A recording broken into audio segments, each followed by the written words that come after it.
So, welcome back to the last episode of our podcast. These are the prevention. So, unsa kaya ang mga preventions para malikayan ang mga scam or daghan pa? Para sa ako, para ma-prevent mo ang privacy problem kay una-una magamit ka kuan mga secure payment platform awat sa GCash, Pimaya, nana di ba PayPal, sa GCash kay mo medyo nang gamit kayo din. Kana mo na magamit kay diri sa secured pag yun. Yes. Sa imuha unsa kaya sa kanaon sa kapag-prevent sa mga scammer ay kanang mga na-scam na ba para dili na ma-outro na ilan sa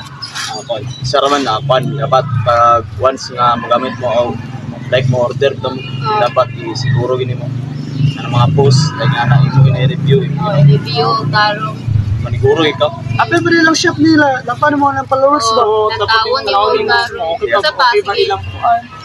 ang para di ka ma-scam ay order ada nga mag-order ba hindi na lang mag-order ako palit yun sa actual personal na ikaw mo palit takuha pod kay para pod malikayan or ma-prevent bitaw mga bad review sa customer kay dapat kay imo silang kuanon ay tarungon bitaw nimo sila og update inanha bitaw or bali kanang kung mahimo kung naay kanang delay imuhang order or ang imuhang product kay kung mahimo mag sorry ka sa ila or tarungon nimo sila og update ba mag-apologize ka or kung mahimo tagaan nimo sila og refund or bisan unsa pa ba nga para mas dili bitaw sila maka-comment jud og daot sa imuhang product inanha para malikayan jud nila nga inanha ipa-satisfied nimo sila ko dun sa kaya ang imuha sa about sa delivery issue para like para dili ma-prevent ang atong delivery issues bitaw kay like for you dapat always na to track ang atong order kung asa na ba dapat ipadulong or something kung padulong na ba dani o asa na duol na ba tapos like